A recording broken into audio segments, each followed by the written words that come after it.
37 verse 5. Commit your ways to the Lord, trust in Him, and He will act.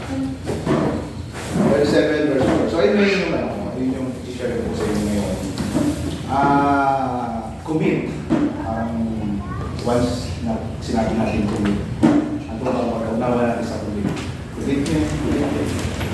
Saan mo ba nagdala sa atin na rinig yung word na commit? Saan? Sa mga sa relationship, diba? Love life. Girlfriend, boyfriend, magjowa ba? Diba?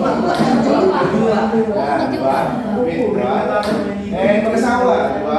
Rinig din natin yung commit. Diba? Sa trabaho din po. Sa trabaho, diba? Yung commit, kailangan na nakalaan. Commitment natin mo. And pinakamahalaga sa lahat, sa ministry na meron natin. At may mas mahalaga pa ron, yung commitment natin sa akin. Pagmula nung tinanggap natin si Jesus Christ bilang Diyos na nagpapagligtas ng ating buhay, ay itinalagaan natin ang buhay natin. Sabi po ba? I-commit natin yung sarili natin sa Kanya. Hindi lang yung buhay natin, maging yung problema natin araw-araw. Yes. Diba? So, hindi exempted yun once na-commit. So, tatlong puntos ko ang i-share ko ngayon. Actually, naging ano ko rin ito kasi for past few days talagang nag-uubo talaga ako nag-uubo eh. Gusto ko nang bumitaw eh. Gusto ko nang sumuko. Gusto ko nang iba to kay Diyos na Diyos, hindi ako makakawin. Ikaw na Diyos naman. So, I have to commit myself. Kinimit ko yung sarili ko dahil hindi sa gusto ko lang. Yes. Diba? Ang commitment kasi para sa akin kasi sa tao, nagiging ano eh, kapag nag-commit tayo, nag-broke yun. Yes. Hindi natutupad. Pero sa Panginoon, between you and Lord, ang commitment, hindi mo kailangan pwede i-broke yun. Kasi parang yung commitment mo or yung pag-commit mo sa Lord is not enough pa yung pag-ligtas niya sa'yo eh. Kaya mo ba? Not enough pa yung mga bagay na ginagawa niya sa buhay natin. So ito na lang yung way para maipakita natin kung gaano kahalaga, kung gaano ka-importante si Lord sa buhay natin. And everything that we do it for the glory of God, sabi nga sa Bible. So, it means to entrust all. Yung pinag-atiwala natin yung buong aspeto ng ating buhay. Diba? So, in the word commit, and then, even yung mga dreams natin, di ba? May mga kanya-kanya tayong mga plano sa buhay, di ba? Even yung struggles natin, may mga kanya-kanya tayong hindi magagandang sitwasyon. Meron tayong mga desisyon at mga alalahanin sa buhay. Tulad nga sinabi ko kanina, ay hindi exempted yun na parang isang tabi natin. So, dapat ipagkatiwala rin natin sa Panginoon yun. So, ibigay rin natin sa Panginoon yun. Kasi, I believe na ang mga struggles sa buhay natin, ito yung mga hadlang para yung pananampalataya natin sa Panginoon ay ibang natin.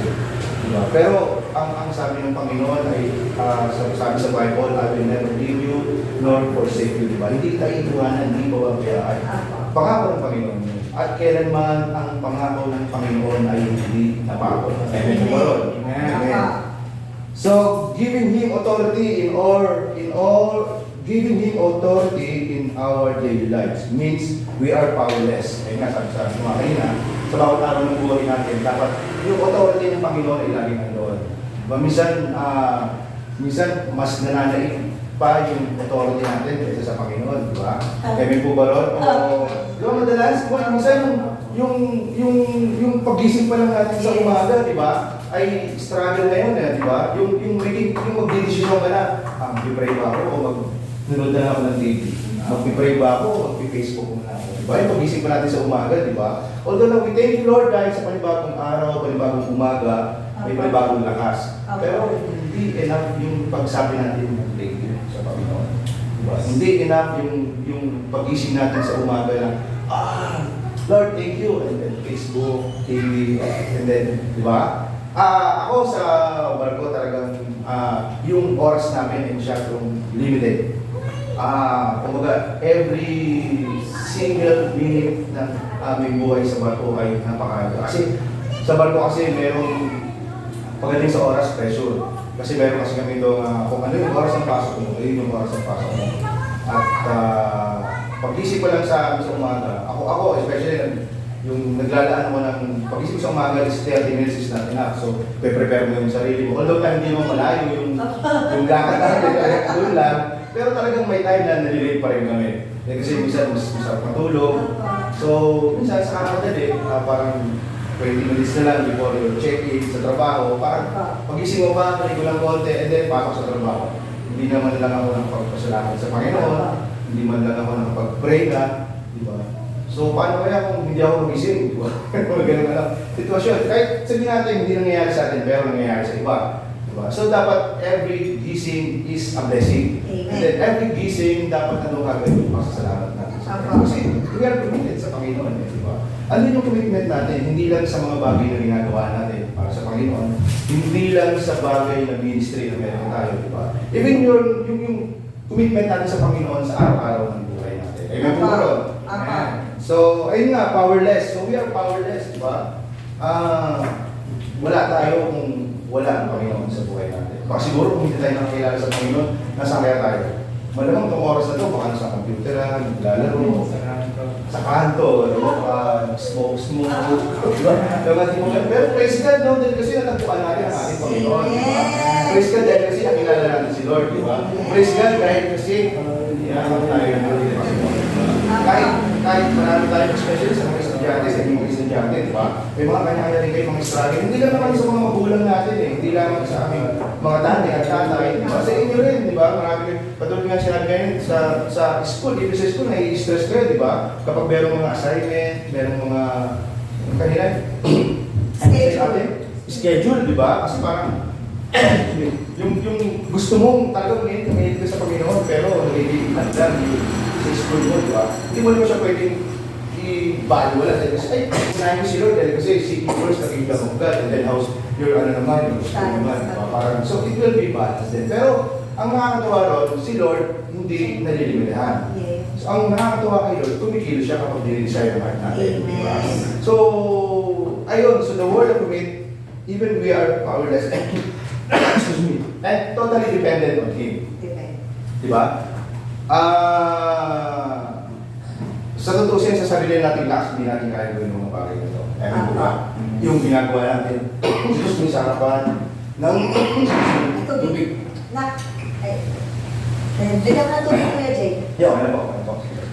So yung ginagawa natin sa pulpit, yung pagtayo natin, yung pag-awit natin, kailangan natin wala ng Espiritu.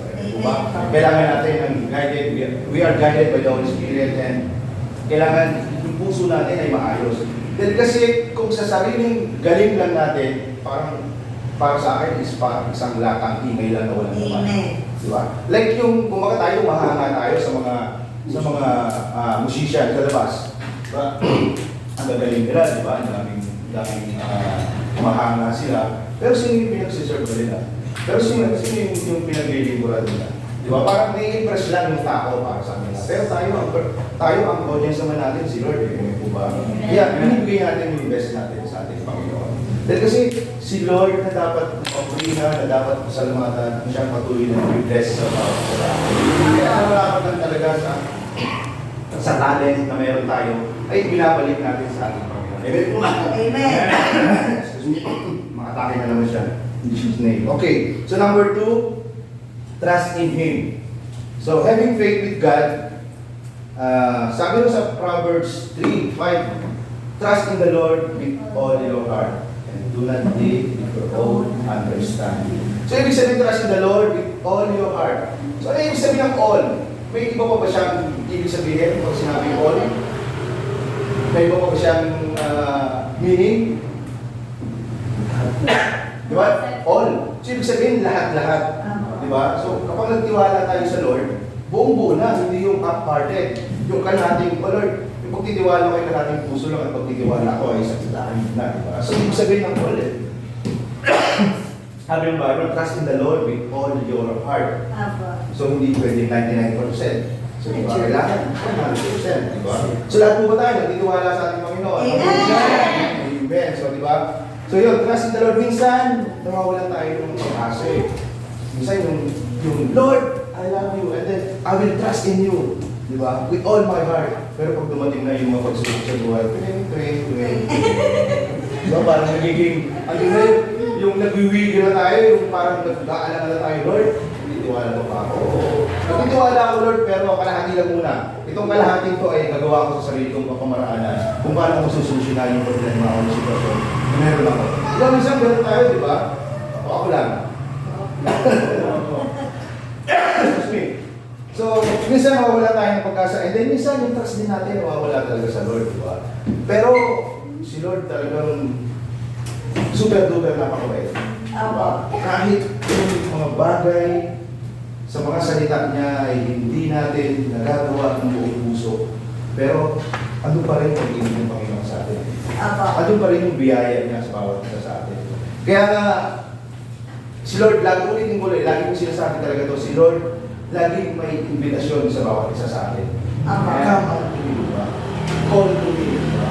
So lagi, si Lord, laging inaanyahan tayo.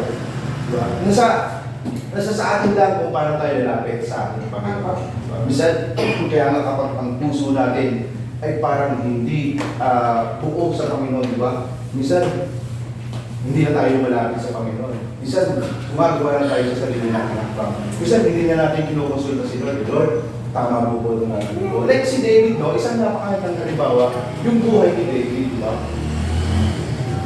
Kumbaga, yung pagkakasala ni David, parang i-adjust na natin siya. Oh, bakit sobrang laki naman ang kasalanan ni David, pero tinawag pa rin siyang after a man, God's own heart, diba? Ibig sabihin, siya yung taong mas napakalapit sa puso ng ating Panginoon, diba? Diba nagkasala siya ng adultery, murder, ang dami, di ba, walang ano, pero yung puso niyang lumapit sa Panginoon ay laging nandun. Diba? Yung puso niyang magpakumbaba sa ating Panginoon sa kabila ng kanyang mga kasalanan ay naroon. Sa kabila ng alam niya sa sarili niya siya'y makasalanan, nagpakumbaba pa rin siya, humingi ng tawad sa ating Panginoon. Pero kung makikita natin yung buhay ni David, napaka-successful niya bilang isang hari. At alam naman natin, ang lahi ni David ay mula si Jesus Christ sa angkan ni David. Amen po ba? Amen. Amen. So, kapag hindi natin nakikita yung mga resulta ng isa yung pinag-pray natin, hindi natin nakikita yung mga result. Parang ang tagal, di ba? Yung pinag-pray natin yung result ng love life. Diba? So far, wala naman dito. Pinag-pray natin yung makatapos ka sa pag-aaral. Amen. Diba? Pinag-pray mo yung Lord after ng graduation ko, diba? Yung kalooban ng trabaho, dito ka lang sa akin, diba? Yung mga gano'n, yung mga nag-pray. Or, minsan, pamilya natin, pinag-pray natin magkaroon ng kaligtasan. Diba? Kasi gusto naman natin ang buong pamilya natin, kasama natin sa church. Napakasarap na nagbubuhay ang buong pamilya sa ating Panginoon.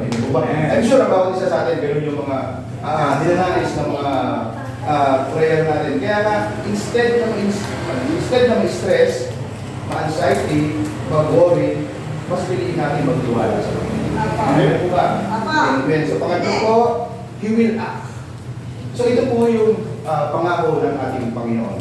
Ang sabi nga po sa Jeremiah, sometimes this promise is He will give what's best for us. Yung pangako ng Diyos, alam niya kung ano yung best para sa atin. Amen. Kung yung sa tingin mo na ito yung the best para sa buhay mo, mas best pa yung pangako ng ating Panginoon. Kaya sabi nga po sa Jeremiah 29:11, sabi po na, for I know the plans that I have for you, the plans to prosper you, not to harm you, di ba? Ano sabi ng Panginoon? Plan to prosper. Diba?